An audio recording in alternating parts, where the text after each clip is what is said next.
آج ویو 360 میں امریکہ کو کورونا کے تباہکن وائرس کے ساتھ ساتھ نسل پرستی کے وائرس کا بھی سامنا۔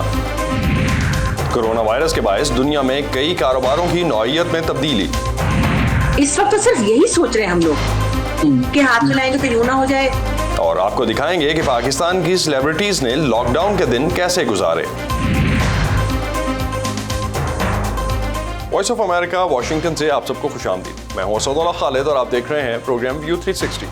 کووڈ-19 یا کرونا وائرس کی وجہ سے پوری دنیا میں حالات اس وقت کافی حد تک ناسازگار ہیں، لیکن امریکہ میں اس وائرس کے ساتھ ساتھ ایک نسل پرستی کا وائرس بھی جو ہے کافی حد تک امپیکٹ کر رہا ہے۔ امریکہ کی ریاست منیسوٹا کے شہر منیاپولس میں پولیس کی زیر حراست ایک سیاہ فام شہری جارج فلائیڈ کی ہلاکت پر ملک کے مختلف حصوں میں پرتشدد مظاہرے ہوئے ہیں۔ سینکڑوں بزنسز کو تباہ کر دیا گیا ہے۔ صورتحال پر قابو پانے کے لیے نیشنل گارڈز کو بھی طلب کرنا پڑا ہے۔ امریکی مین اسٹریم میڈیا نے اس خبر کو ان ہیڈ لائنز کے ساتھ کور کیا کہ امریکہ کو کورونا کے ساتھ نسل پرستی کے وائرس کا بھی سامنا ہے۔ اس سے پہلے منیاپولس میں ہنگاموں کا سلسلہ اس وقت شروع ہوا جب گزشتہ ہفتے سوشل میڈیا پر ایک ویڈیو وائرل ہوئی جس میں ایک پولیس اہلکار نے ہتھکڑیاں پہنے ہوئے جارج فلائیڈ کی گردن پر اپنے گھٹنے سے دباؤ ڈال رکھا تھا۔ ویڈیو میں جارج کو سانس لینے میں مشکل پر پولیس آفیسر سے التجا کرتے ہوئے بھی سنا جا سکتا ہے۔ پولیس کے مطابق فلائیڈ کو ایک ڈپارٹمنٹل سٹور کے قریب سے جعلی بل منظور کرانے کے الزام میں گرفتار کیا گیا تھا۔ امریکہ میں نسلی تعصب کے واقعات اور ان کے رد عمل میں پرتشدد مظاہروں کی ایک طویل تاریخ موجود ہے۔ وائس آف امریکہ کے ندیم یعقوب ہمارے ساتھ ہیں، ان سے اس بارے میں مزید جانیں گے۔ ندیم، یہ پہلی بار تو نہیں ہے کہ اس طرح کے پرتشدد مظاہرے ہو رہے ہیں؟ اسد، امریکہ میں نسلی منافرت پر مبنی تشدد کے جو واقعات ہیں ان کی ایک طویل فہرست ہے۔ آج ہم فوکس کریں گے کچھ بڑے واقعات پر۔ تاریخی اہمیت کا حامل ایک واقعہ ہے 1968 میں جب انسانی حقوق اور شہری حقوق کے علمبردار ڈاکٹر مارٹن لوتھر کنگ کو ہلاک کیا گیا۔ تو اس کے بعد امریکہ کے 120 شہروں میں فسادات اور ہنگامے ہوئے۔ یہاں واشنگٹن ڈی سی میں بھی کچھ عمارتوں کو، گاڑیوں کو آگ لگا دی گئی تھی۔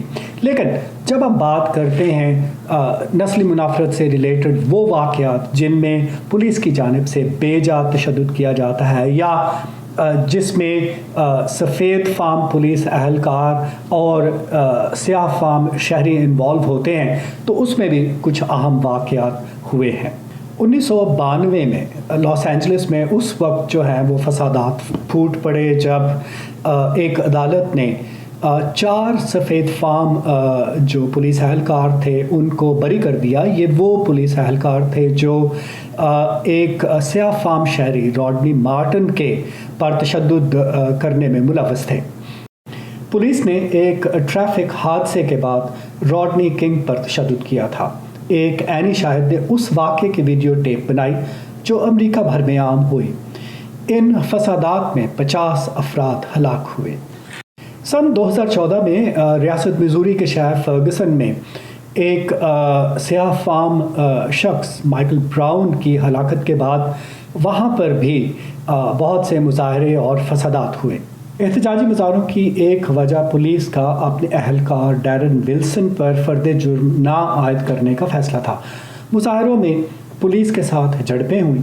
لوٹ مار اور تشدد کے واقعات کے بعد شہر میں کرفیو لگا دیا گیا۔ یہ بلوے اور فسادات کئی ہفتوں تک جاری رہے اور ان کی تصاویر اور ویڈیوز دنیا بھر میں وائرل ہوئیں۔ پھر ایک اور واقعہ سن 2015 میں ہوا جو کہ بالٹیمور میں تھا، جس میں ایک سیاہ فام شخص کو پولیس کے ہاتھوں اس کی تشدد سے ہلاکت ہوئی۔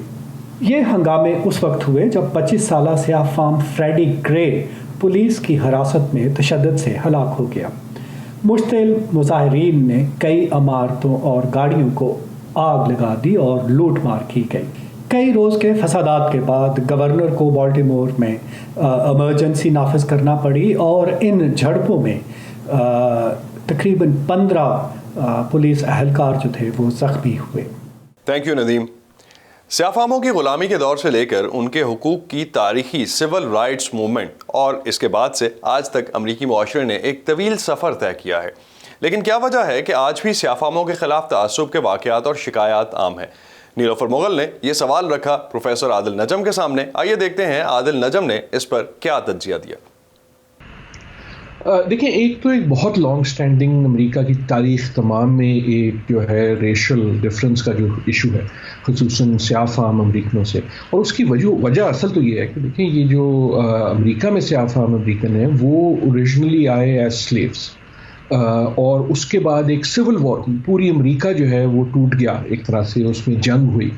تو یہ ایسی چیز نہیں ہے کہ ایک دن میں ٹھیک ہو جائے، اب یقیناً اس کو ایک سینچری ہو گئی، لیکن وہ جو زخم ہیں اور وہ جو انجسٹس ہے وہ برقرار ہے. دوسرا یہ ہے کہ ہم نے گزشتہ کچھ سالوں میں اس میں ایک انکریز بھی دیکھی کہ جیسے جیسے سوسائٹی جو ہے وہ زیادہ چاہتی ہے کہ ایکول رائٹس ہوں، تو جہاں ایکول رائٹس نہیں ہوتے، خصوصاً جن ولنریبل گروپس کے، ان پہ جب تشدد ہوتا ہے یا ان پہ جب ظلم ہوتا ہے یا ان کی ٹریٹمنٹ مختلف ہوتی ہے کہ ایک شخص کو جو ہے پولیس مختلف طرح سے ڈیل کرتی ہے، دوسرے کو ڈفرینٹ، تو پھر جو ابال ہے وہ باہر نکل آتا ہے. کسی بھی سوسائٹی میں جب یہ ڈیوائڈ ہو تو وہ ایک لاوے کی طرح باہر آتا ہے، اور یہی ہم دیکھتے ہیں. آپ دیکھیں کہ یہ بالکل متواتر ہر کچھ مہینے بعد ایک کوئی واقعہ ہوتا ہے، کبھی واقعہ بہت بڑا ہوتا ہے، اور اس میں بہت ایک جو بڑا پہلو ہے وہ پولیس کے تشدد کا ہے. کہ پولیس کا تشدد کا سوال یہاں یہ ہے کہ پولیس جو ہے وہ خصوصاً سیاہ فام امریکنوں کو جو غربت کی وجہ سے بھی کئی بار زیادہ زد میں آ جاتے ہیں، اور ان کی جو ٹریٹمنٹ ہے وہ مختلف ہوتی ہے. تو یہ تمام جو لاوا ہے یہ باہر نکل آتا ہے، اور یہی ہم نے دیکھا منیاپولس میں. تو آپ کیا سمجھتے ہیں کہ جب قانونی کارروائی ہوتی ہے اس طرح کے واقعات کے بعد، تو کیا اس میں بھی تعصب دیکھنے میں آتا ہے؟ کئی بار آتا ہے. دیکھیں، ایک سچی بات یہ ہے کہ دو چیزیں. سچی بات یہ ہے کہ ہم نے یقیناً دیکھا کہ ایک بہتری ہوتی ہے، کہ آپ اگر یہی سوچ لیں کہ جو اس کے اوپر آواز اٹھتی ہے، چاہے وہ سوشل میڈیا میں ہو چاہے میڈیا میں ہو، تو جو چیزیں پہلے بالکل دب کے رہ جانی تھیں وہ باہر آتی ہیں، کیونکہ پوری سوسائٹی یہ کہہ رہی ہے کہ جناب ہمیں برابری چاہیے. لیکن ساتھ ساتھ یہ بھی درست ہے کہ جو بھی پیش رفت ہو رہی ہے وہ اتنی آہستہ ہے کہ یہ جو ابال ہے وہ بڑھ جاتا ہے. تو یقیناً ہم ایک ہلکا سٹیپ فارورڈ دیکھتے ہیں، لیکن وہ اتنا ہلکا ہے کہ آپ کو سوسائٹی میں غصہ جو ہے اور غم جو ہے وہ شدت سے نظر آتا ہے. تو عادل صاحب یہ بتائیے کہ امریکہ میں سول رائٹس کی ایک طویل تاریخ رہی ہے، تو امریکہ جیسے ملک میں جب آج کل بھی اس طرح کے واقعات ہوتے ہیں تو باہر کی دنیا کو کیا میسج جاتا ہے؟ کئی میسج جاتے ہیں اور کئی میسج جانے چاہیے. ایک میسج یہ جاتا ہے کہ دیکھیں، کوئی بھی سوسائٹی جو ہے وہ تعصب سے اور وہ ابھی برابری کی سطح پہ ہم بحیثیت ایک اسپیسیز نہیں پہنچے، انسانیت جو ہے. ایک تو میسج یہ جاتا ہے. دوسرا یہ ہے کہ یقیناً امریکہ جو ہے جس کی جو سیاست ہے وہ دنیا بھر میں یہ ہے کہ جناب آپ برابری کرائیں، جناب آپ ڈیموکریسی لائیں، جناب آپ ہیومن رائٹس کا خیال رکھیں. تو یقیناً جب تصویریں امریکہ سے ایسی آتی ہیں تو ایک سوال اٹھتا ہے کہ جناب آپ ہم کو کہہ رہے ہیں، ہمیں انگلیاں دکھا رہے ہیں، تو آپ کا اپنا کیا حال ہے. لیکن میرے خیال میں ہمیں کہیں بھی ہو، چاہے وہ پاکستان ہو، چاہے وہ بھارت ہو، چاہے وہ چین ہو، چاہے وہ کوئی بھی جگہ ہو، یہ بھی دیکھنا چاہیے کہ وہ سوسائٹیز جو اپنی مشکلات کو اون کرتی ہے، ان کو بہتر کرنے کی کوشش کرتی ہے. سیکھنا یہ نہیں ہے کہ ایسا نہیں ہے کہ کوئی سوسائٹی پاک ہے. فرق یہ ہے کہ وہ سوسائٹی جو بہتری لانے کی کوشش کر رہی ہے یا نہیں لانے کی کوشش کر رہی ہے. اور یہ جو چیلنج ہے یہ ہر سوسائٹی کا ہے. امریکہ میں آج کل کی جو ان کی بکھری ہوئی سیاست ہے وہ بھی ایک شامل ہے اس میں، کیونکہ خود امریکہ اس وقت اتنا ڈیوائیڈڈ ہے، اور وہ جو ڈویژنز ہیں ان کا تعلق بھی نسل اور تعصب سے ہے. تو اس لیے ہمیں وہ اور بھی نظر آتا ہے. یہ یقیناً نہ صرف امریکہ بلکہ میرے خیال میں بحیثیت انسانیت کا ایک ہر جگہ امتحان ہوتا ہے کہ کہیں بھی اگر ظلم ہوگا، تشدد ہوگا، تو اس کی جو چھینٹ ہے وہ ہر جگہ پڑے. امریکہ میں اس نسلی تعصب کے حوالے سے جو پرتشدد مظاہرے ہو رہے ہیں اس پہ مزید جاننے کے لیے، کرونا وائرس کے اپڈیٹس کے لیے اور پوری دنیا کی اہم ڈیولپمنٹس کے لیے آپ آ سکتے ہیں ہماری ویب سائٹ urduvoa.com پر. فیس بک پہ ہمارا پیج ہے facebook.com/VOA اردو. ٹویٹر اور انسٹاگرام پہ ہمارا ہینڈل ہے @urduvoa. تازہ ترین خبریں، اہم واقعات، آڈیو ویڈیو رپورٹس اور تجزیے دیکھنے، سننے اور پڑھنے کے لیے ڈاؤن لوڈ کیجیے VOA اردو کی نئی ایپ. خبریں اب ہر وقت آپ کی مٹھی میں. کووڈ-19 کے پھیلاؤ کی وجہ سے دنیا میں بہت سی کمپنیوں کے کاروبار سکڑ گئے ہیں. ڈیمانڈ کم ہوئی ہے، چاہے وہ کوئی پروڈکشن فیکٹری تھی یا خدمات فراہم کرنے کا شعبہ. دنیا بھر سے کئی کمپنیز نے اپنے موجودہ وسائل کو اس وائرس کے خلاف جنگ میں فرنٹ لائن ورکرز اور دیگر افراد کے لیے مصنوعات بنانے پر لگا دیا ہے. برطانیہ میں ریسنگ کار بنانے والی کمپنی سے لے کر افغانستان میں کھانے کی ریڑھی کے کاروبار تک، اس عالمی کوشش میں بڑے ہوں یا چھوٹے سبھی شامل ہو رہے ہیں. مزید جانیں گے اس رپورٹ میں. فرانس میں ایک مہنگے دستانے تیار کرنے والی کمپنی اب اپنی ورک شاپ کو فرنٹ لائن کارکنوں کے لیے دھل سکنے والے دستانے بنانے کے لیے استعمال کر رہی ہے.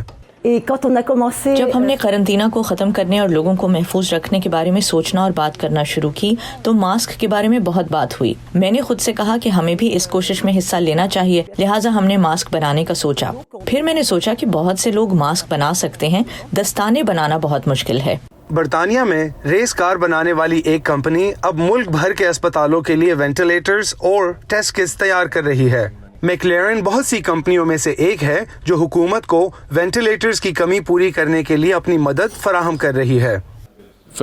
मेरे लिए रज़ाकाराना तौर पर काम करने और हकीकत में कोई मानी खेज काम करने के काबिल होना एक बहुत बड़ा मुहारक है। बेल्जियम में रिसर्चर्स प्लास्टिक के ऐसे आलात तैयार करने के लिए 3D प्रिंटर का इस्तेमाल कर रहे हैं जो तिब्बी अमले के लिए गोताखोरी के मास्क को कोरोना वायरस से बचाव की फेस शील्ड्स में बदल सकते हैं। मैं और मेरे साथी परेशान थे कि शायद एक खास वक्त पर खाम माल की कमी हो जाए, लिहाजा हम मुतबादिल तलाश करने की कोशिश करने लगे। अफगानिस्तान में भी खाने बेचने वाली मर्जिया सिकंदर सर से पैर तक हिफाजती लिबास में मलबूस होकर अपने खाने का कार्ट सड़क पर लेके जा रही है, लेकिन पहले की तरह बर्गर्स बेचने के बजाय वो अब लोगों को हाथ धोने और मास्क फराहम करने की खिदमत मुहैया कर रही हैं। हमारे पास सैनिटाइजिंग का सामान और मास्क मौजूद हैं और हम एक दिन में 60 से 70 मास्क तकसीम कर रहे हैं। हम लोगों को कोरोना वबा के बारे में बताते हैं और उन्हें अपने हाथ धोने का मशवरा देते हैं। काबुल में शमसी तवानाई से चलने वाले 40 कार्ट्स को कोरोना वायरस के फैलाव को रोकने के लिए डिसइंफेक्शन ठेलों में तब्दील कर दिया है। हुकूमत ने गाड़ियों को तब्दील करने के लिए फंड्स फराहम किए और उनको जरासीम से लड़ने के सामान के साथ साथ चेहरे के मास्क और कारकुनों की तनख्वाहों के लिए भी फंड्स फराहम किए। जब कोरोना वायरस पर काबू पा लिया जाएगा तो ये शहरी अपनी बाकायदा मुलाजमतों पर वापस जाने की उम्मीद रखते हैं, लेकिन इस दौरान वो अपने साथी शहरियों को इस वायरस से बचाने में मदद के लिए अपना किरदार अदा कर रहे हैं। जूली टाबो के साथ Imran Jadoon, voice of America. Corona shutdown के दौरान जब खौफ और गैर यकीनी की सूरत हाल में इजाफा हो रहा है, ऐसे में अमरीकी रियासत टेक्सास की एक तंजीम क्राउड सोर्स जो इससे पहले भी कुदरती आफात के दौरान खिदमत फराहम किया करती थी, अब कोरोना की वबा से सबसे ज़्यादा मुतासिर होने वालों की मदद कर रही है। लेकिन ये तंजीम इस काम में अकेली नहीं। पॉल मिडनडोर्फ ग्रोसरी डिलीवर करने के मिशन पर हैं। आप कभी नहीं देखना चाहेंगे कि किसी जरूरतमंद की जरूरत पूरी ना हो। वस्त मार्च से हफ्ते में चंद बार पॉल टेक्सास की क्राउड सोर्स रेस्क्यू तंजीम के साथ बतौर रजाकार काम कर रहे हैं। ये तंजीम अपनी वेबसाइट के जरिए 1500 से ज्यादा रजाकारों का जरूरतमंदों से राब्ता कराती है। पॉल अशाए खुर्दोनोश जमा करके कम्युनिटी के सबसे ज्यादा मुतासिर अफराद तक पहुँचाते हैं। हम अक्सर 65 साल से जायद उम्र के अफराद को डिलीवरी करते हैं। ये लोग डरे हुए हैं। ये बहुत खौफनाक वक्त है। मुझे अपना बिजनेस बंद करना पड़ा। अकेले रहने वाले अफराद के लिए तो क्वारंटीना और भी ज्यादा खौफनाक होता है। पॉल के लिए ये काम थेरेपी जैसा है। वक्त थम जाने के एहसास से बेकार बैठने के बजाय मदद करने के काबिल होना ज्यादा फायदेमंद है। मेरी कोशिश कम्युनिटी के लिए है। ये सोचकर हमें फख्र भी महसूस होता है कि अगले 2 हफ्ते तक कोई खा पी सकेगा। ये तंजीम 2017 में बनाई गई थी जब हार्वी तूफान के सैलाब ने ह्यूस्टन शहर में इमदादी काम करने वालों पर बहुत बोझ डाल दिया था। तब एक सॉफ्टवेयर डेवलपर ने घरों में फंसे अफराद को रजाकारों से मिलाने के लिए एक ऑनलाइन सिस्टम तैयार किया था। अब कोरोना बहरान के दौरान यही सिस्टम ज़रूरतमंद अफराद को डिलीवरी ड्राइवरों से मिला रहा है। अब जबकि बतदरीज कारोबार खुल रहे हैं, इसका हरगिज़ ये मतलब नहीं कि सबको उनकी मुलाजमत या काम के वही घंटे वापस मिल जाएंगे, लेकिन मेरे ख्याल में सार्फिन तक डिलीवरी की डिमांड ज़रूर बढ़ेगी। ह्यूस्टन से कोसों दूर टेक्सास मेक्सिको बॉर्डर के करीब रहने वाली क्राउड सोर्स ऑपरेशन की डायरेक्टर लॉर्ड डाइक्स कहती हैं कि ज़रूरतमंदों और ड्राइवर्स के दरमियान राब्ते के लिए रज़ाकार डिस्पैचेस की ज़रूरत होती है। पॉल जैसे लोग मुश्किल हालात में भी मस्बत पहलू ढूंढ निकालते हैं। कुछ लोग जिन्हें मैंने खाना डिलीवर किया, उन्होंने मुझे शुक्रिया के पैगामात भेजे जो खुशी के साथ दुख की वजह भी थे कि उनके पास कई दिनों से खाना ही नहीं था।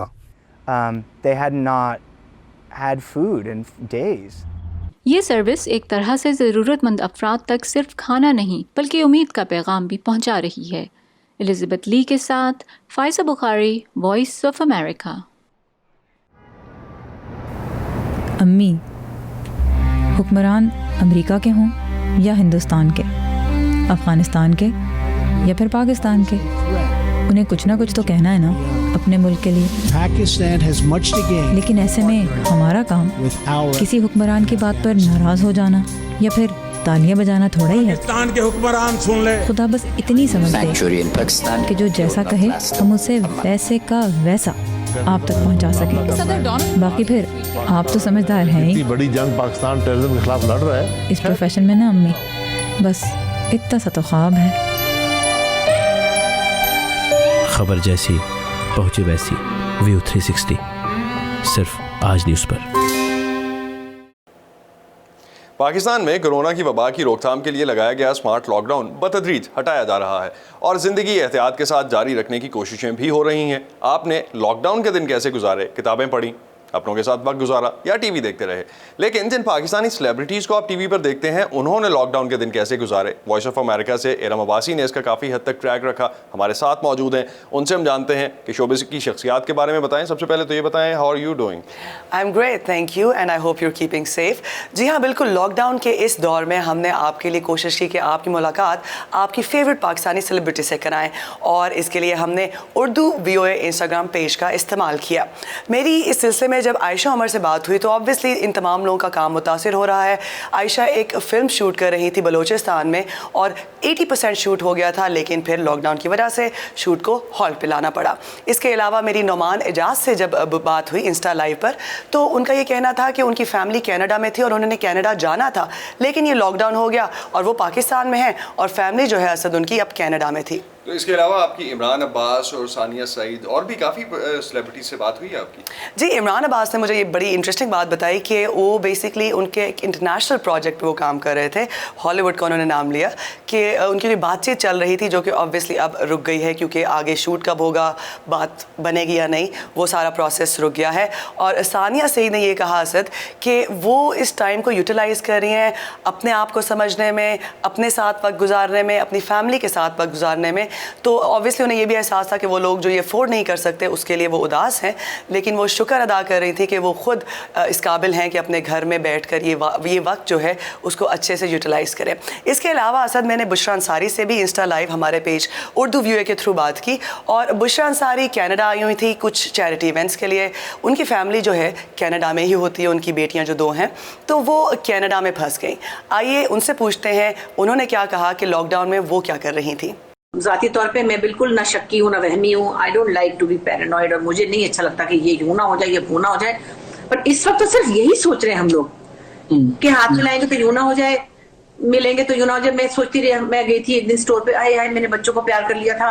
पहले तो शुरू में नरीमान के बच्चों को प्यार नहीं करी थी, फिर मैंने एक दिन जोर से कर लिया। फिर मैंने कहा, रात को सोचती रही, अच्छा उसके साथ कॉस्को गई थी, उसने पता नहीं चीजों को स्प्रे किया था। इतनी एक्स्ट्रा चीजें आ गई कि वो डरा रही हैं आपको। इसके अलावा असद, मैंने इंस्टाग्राम लाइव के थ्रू उर्दू VOA के पेज से हमने बात की फ़हद मुस्तफ़ा से। कौन नहीं जानता उनको, वो हर वक्त टीवी पर रहते हैं। उन्होंने इंटरेस्टिंग बात की कि वो फाइनेंशली उनको जो है ना उसका इम्पैक्ट हो रहा है, बिकॉज ऑब्वियसली अब आगे काम होगा या नहीं। वो प्रोडक्शन भी, वो प्रोड्यूसर भी हैं, तो उन्होंने क्या इस बारे में बात की और क्या ये टाइम किस तरह गुजारा, आइए उन्हीं से पूछते हैं। My mind is very fresh now. I'm thinking a lot of new things. I've got time. I spend time with my family also. मैं ऑफिस बहुत दिनों से नहीं जा रहा था. I'm talking about the productions. I got back. I came up with some new ideas. So it's been good and bad. It's vice versa. कुछ समझ नहीं आया मुझे कि क्या हो रहा है. But so far I've survived. I think इस कोविड के अंदर. तो इसके अलावा आपकी सेलिब्रिटीज़ में जो बात हुई, सोनिया हुसैन से भी तो बात हुई आपकी? जी हाँ, बिल्कुल, वो भी बहुत पॉपुलर है। और उनसे जब मेरी बात हुई तो उनका ये कहना था कि वो मेंटल हेल्थ इश्यूज़ के हवाले से एक ड्रामे पर काम कर रही थी। तो ये क्वारंटीन के दरमियान उन्हें बहुत मौका मिला उस कैरेक्टर के अंदर जाने का, और ये जो मेंटल हेल्थ इश्यूज़ है जिन पर ज़्यादातर बात नहीं होती, स्टिग्मा अटैच है, उसके बारे में समझने के लिए उनके पास बहुत टाइम उन्हें मिला। आइए उन्हीं की ज़बानी सुनिए कि उन्होंने इस टाइम में इसके अलावा क्या किया। मैं अभी मेकअप करी थी, मैं कही थी क्या मैं इतनी चेंज क्यों लग रही थी, उसके बाद मुझे याद आया अच्छा लेकिन ये कि ऑब्वियसली काम मिस कर रही हूँ क्योंकि बाकी सारी चीज़ें चल रही होती हैं और उसके बाद फिर आप एक हद तक आप घर बैठ सकते हैं. ऑब्वियसली जब हम वर्किंग लेडीज होते हैं तो कितना आप घर पे टाइम स्पेंड कर लेंगे. तो ये कि अभी घर की चीज़ें चल रही हैं, सेल्फ आइसोलेशन में अपने आप को बहुत टाइम दे रही हूँ. थैंक यू इरम, और आई होप कि ये सिलसिला आगे भी जारी रहेगा उर्दू VOA के इंस्टाग्राम पेज पे, और आप इस तरह के इंटरव्यूज़ और भी हमारे लिए लाती रहेंगी. बहुत शुक्रिया आपका.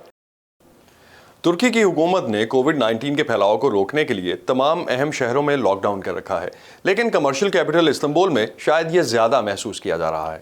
इस तारीखी शहर में ये पाबंदियां ना सिर्फ इस्तांबुल के बाशिंदों बल्कि यहाँ की सड़कों और गलियों में बसने वाले कुत्तों और बिल्लियों के लिए भी मुश्किलात का बायस बन रही हैं. ये जानवर जो सदियों से शहर की ज़िंदगी का लाजमी हिस्सा रहे हैं, उनकी मदद किस तरह से की जा रही है, आइए जानते हैं इस रिपोर्ट में. इस्तांबुल में एक और लॉकडाउन होने के बाद हुसैन अलरी शहर की खाली गलियों से गुजरकर एक करीबी पार्क जा रहे हैं. उनके मुंतज़िर गली के भूखे कुत्ते और बिल्लियों का इन्हिसार उनके लाए हुए खाने पर है. हुसैन अलरी मकामी हुकाम की उस कोशिश का एक हिस्सा है जो इस्तांबुल की गलियों में बसने वाले जानवरों को इस वबा के दौरान मदद देने के लिए चलाई गई है. लोग हमारी हॉटलाइन पर फोन करके बताते हैं कि किन गलियों में जानवरों को खाना खिलाने की जरूरत है. हम उन्हें पानी फराहम करते हैं. खास तौर पर कैडिकोई में सड़कों पर रहने वाले बहुत से जानवर हैं. इसे कैट विलेज यानी बिल्लियों का गांव भी कहा जाता है. मुझे वाकई ये पसंद है. मुझे लगता है कि जिंदगी इनके साथ बहुत खूबसूरत है. इस्तांबुल के रेस्टोरेंट्स रिवायती तौर पर शहर की गलियों में रहने वाली बिल्लियों और कुत्तों की बड़ी आबादी को खिलाने में मुआविन होते हैं, लेकिन वायरस पर काबू पाने की कोशिशों में ये 3 माह से बंद हैं. जानवरों के लिए खुराक हासिल करने का दूसरा जरिया रिटायर्ड लोग हैं, लेकिन इस वबा के दौरान 65 साल से ज़्यादा उम्र के अफराद भी अपने घरों तक महदूद हैं और अब माशरे के दूसरे लोग आगे बढ़ रहे हैं, जैसे पेस्ट्री की दुकान के मालिक एल पाला हर शाम गली के कुत्तों को खिलाते हैं. इस्तांबुल के अवाम कुत्तों से प्यार करते हैं. हमारे नए मेयर तो जानवरों की देखभाल और उनको महफूज रखने के बारे में एक नया ज़ाब्ता मुतारिफ करा चुके हैं. इस्तांबुल के लोग जानवरों से मोहब्बत करते हैं, इसीलिए उनकी देखभाल करना बहुत ज़रूरी है, ख़ास तौर पर इन हालात में. सदियों से सड़कों पर घूमने वाले कुत्ते और बिल्लियाँ इस्तांबुल का लाजमी हिस्सा रहे हैं. यहाँ तक कि शहर के एक ज़िले में सड़क पर रहने वाले एक मशहूर कुत्ते का मुजस्समा भी बनाया गया था. अगरचे वबाई बीमारी की वजह से बहुत सारे लोग माशी तौर पर मुतासिर हुए हैं, जानवरों को खाना खिलाने में मदद की कोशिश तुर्क सियासत की गहरी सियासी तकसीम को उबूर कर रही है. हिज़्ब इख्तलाफ और हुक्मरान जमातों दोनों ही की बल्दियात खाना खिलाने के इक़दामात पर अमल पैरा हैं. वज़ीर दाखिला सुलेमान सोवेलो ने गली के 2 कुत्तों की तस्वीर पोस्ट करके अपनी हिमायत का इजहार किया है. रिटायर्ड सीमिन कपानी सदियों की रिवायत को बरकरार रखने के लिए क्वारंटीन तोड़ने की इजाज़त पुलिस से लेने में कामयाब हो गई. पुराने ज़माने में हमारी माएँ नानियाँ अपने घरों और बागात में जानवरों की देखभाल करती थीं, चाहे वो बिल्लियाँ हों या कुत्ते. ये एक रिवायत है जो हमारे पास ज़मानों से चली आ रही है. इन्फेक्शन की शरह कम होने के साथ ही पाबंदियों में भी नरमी आ रही है और ज़िंदगी आहिस्ता आहिस्ता इस्तांबुल में मामूल पर आ रही है. तवक्का है कि रेस्टोरेंट्स जल्द ही दोबारा खोल दिए जाएंगे और बूढ़ों पर से कर्फ्यू हट जाएगा. ये अच्छी खबर है, न सिर्फ शहर के बासियों के लिए बल्कि उनके 4 पैरों वाले साथियों के लिए भी. डोरियन जोन्स के साथ सबा खान, वॉइस ऑफ अमेरिका. ये था आज का व्यू 360. स्टे सेफ और अपने इर्द गिर्द के माहौल का भी ख्याल रखें, एहतियात करें और अपने आप को कोरोना वायरस से महफूज रखने का शायद यही एक बेहतरीन तरीका है. हमें आप इन्फॉर्म कर सकते हैं और अपना फीडबैक दे सकते हैं facebook.com/VOA उर्दू के पेज पर. ट्विटर और इंस्टाग्राम पे हमारा हैंडल है @urduvoa. अब तक के लिए इतना ही. असदुल्लाह खालिद को इजाज़त दीजिए. खुदा हाफ़िज़.